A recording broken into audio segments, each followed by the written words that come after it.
Milí diváci, dnes vás prenesiem z rúcaninom letohrádku zvaný Babylon.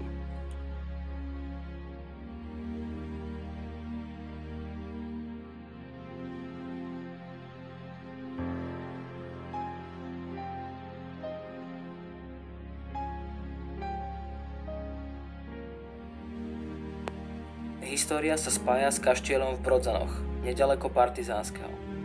Ten s nádherným parkom je verejnosti známy aj ako literárne múzeum Puškina. Menej známe sú dve stavby ležiace na protiľahlej lesnatej vyvýšenine Hôrka. A čo má spoločné s Brodzanmi Puškin? To sa dozviete z nasledujúcich riadkov.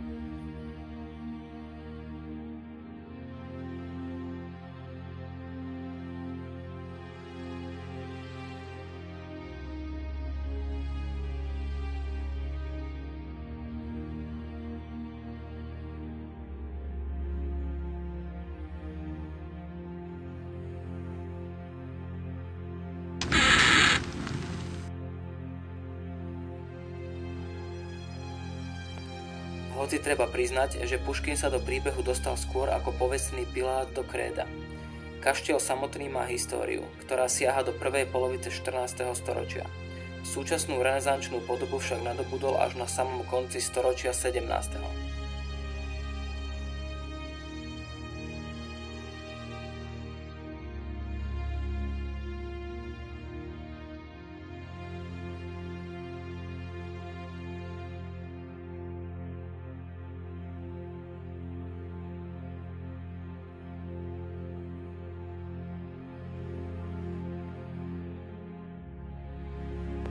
Mal postupne viacerých majiteľov, vystriedali sa tu Broďáňovci, Forgáčovci aj Kvašajovci. A v roku 1844 sa jeho majiteľom stal rakúsky diplomat, dlhšiu dobu pôsobiaci v Rusku baron Gustav Vogel von Friesenhof.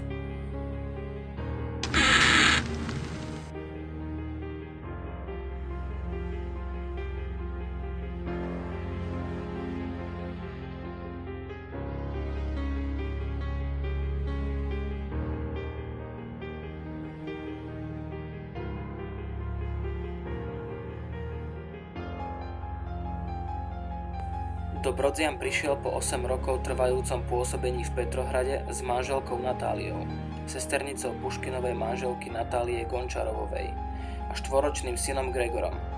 Písal sa rok 1894, keď si pani brodzianského kaštieľa, vojvodkyňa Natália Oldenburgová, nechala na vršku nad obcov postaviť pôvabné letné sídlo, tzv. Letohrádok Babylon.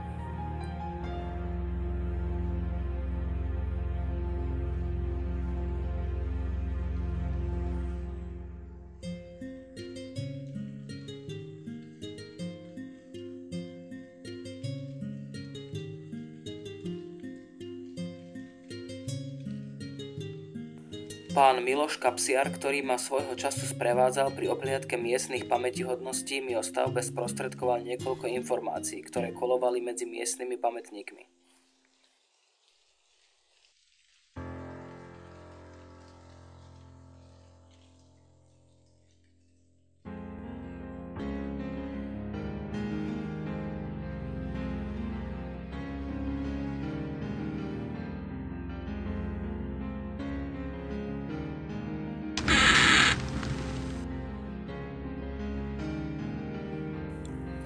Vápno pri stavbe vraj hasili mliekom a elegantné dlaždice lepili zmesou múky, tvarohu a vaječných bielkov a preto stavba lepšie odoláva zubu času.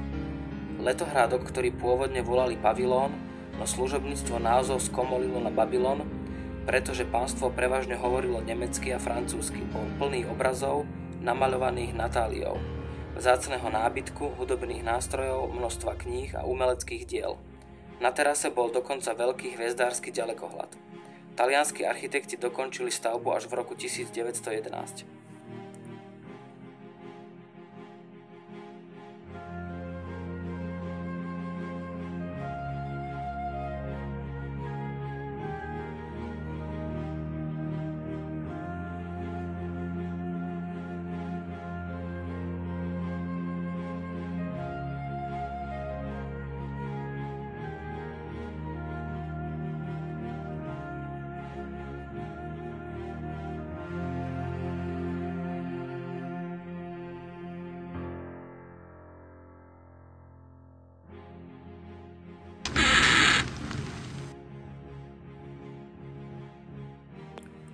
Stavba s priľahlým areálom slúžila ako miesto nerušeného oddychu i zábavy v kruhu priateľov.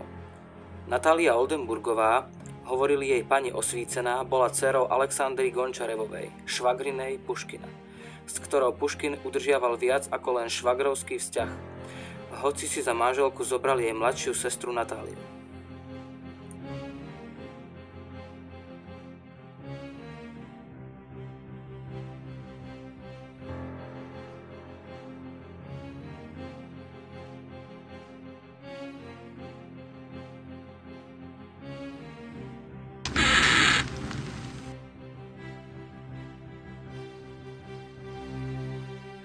Po Puškinovej smrti sa Alexandra vydala za rakúskeho diplomata v Rusku, baróna Gustáva Friesenhofa, a z tohto manželstva sa im narodila dcéra Natália.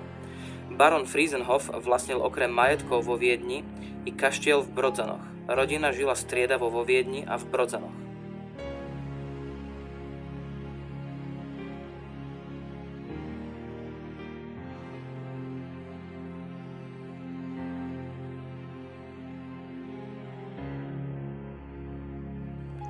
Natália sa vo veku 24 rokov vydala za vojvodu z Oldenburgu a porodila mu dcéru Frederiku a syna Alexandra.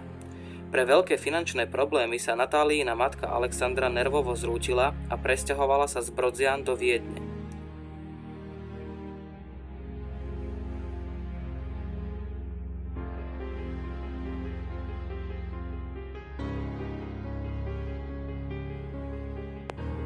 Majetok v Brodzanoch prevzala Natália, ktorá sa dávno predtým obklopovala umelcami a v Brodzanoch v tom pokračovala.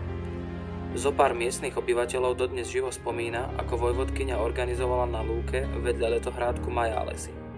Vojvodkyňa, talentovaná poetka a výtvarníčka, neter solventného Puškina, sa veľmi rada obklopovala umelcami.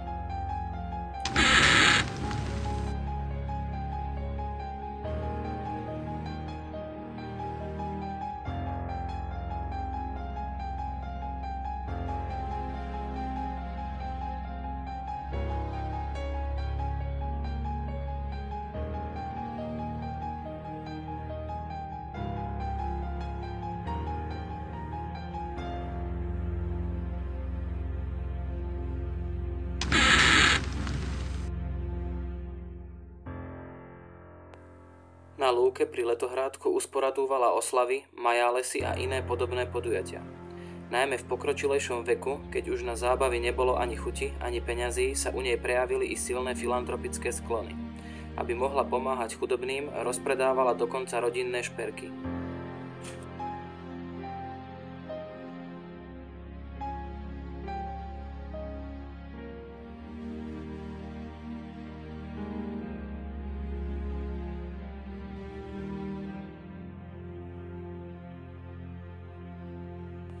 Vášňou inak dobrácky založenej Natálie, ktorá v dedine zriadila chudobinec, aj neveľký špitál a pre povznesenie jej obyvateľov továreň na škrob a neskôr aj tehelňu, boli kone a psi.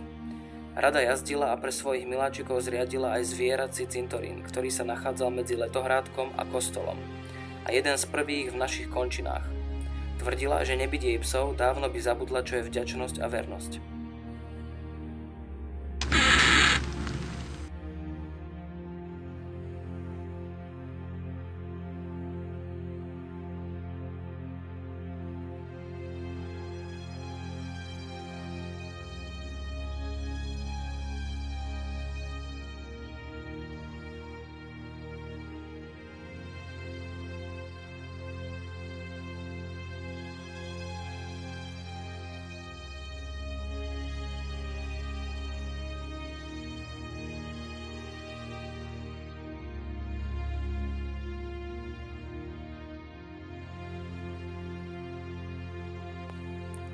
Po nečakanej smrti jedinej céry Frederiky vo veku 24 rokov sa Natália v Brodzanoch usadila natrvalo.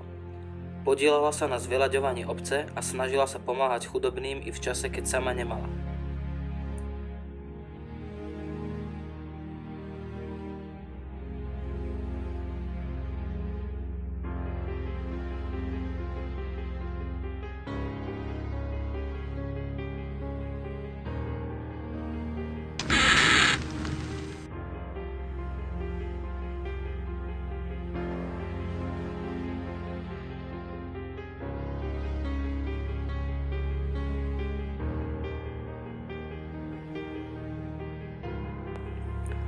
Vojvodkyňa Natália zomrela v roku 1937. Po smrti šlachtičnej sa Letohrádok netešil veľkej prosperite. Počas druhej svetovej vojny bol rozkrádaný a v nasledujúcich 10-ročiach sa premenil na zrúcaninu.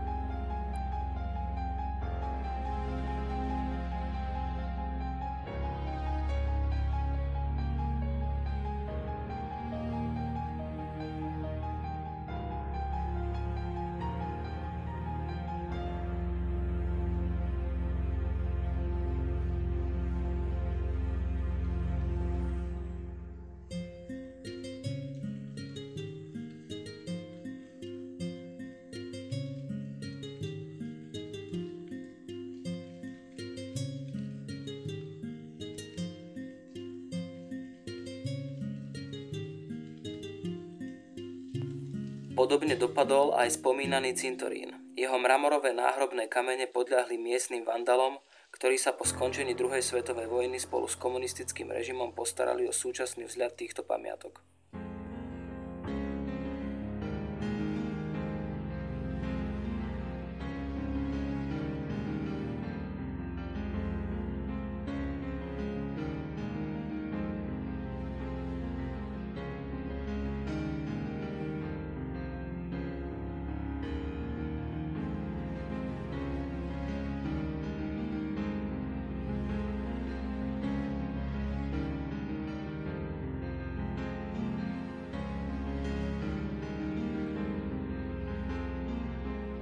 I v tomto stave však ide o nesmierne zaujímavú architektonicky ojedinelú stavbu s osobitým čarom, ktoré ešte umocňuje okolitý lesík.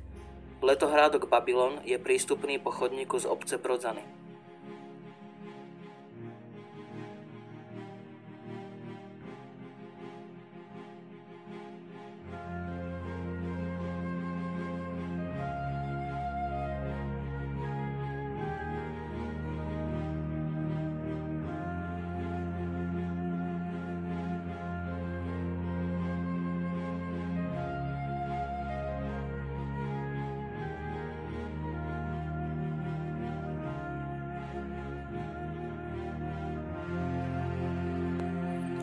Hoci už v roku 2008, keď som bol v tých končinách ja, bola reč o chystanej rekonštrukcii Letohrádku.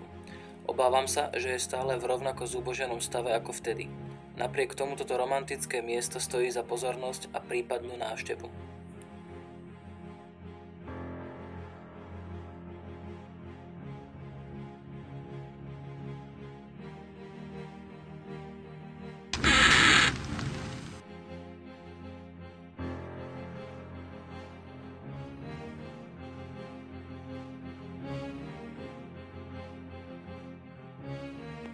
Momentálne sa nejako nevyužíva, neskôr po rekonštrukcii by mal slúžiť na turistické účely. Nižšie od Babylona sa nachádza kaplnka. V tejto evanielickej kaplnke je pochovaná v krypte Natália Oldenburgová, Puškinova švagrina, Alexandra Gončarovová a majitelia Brodzianského kaštieľa.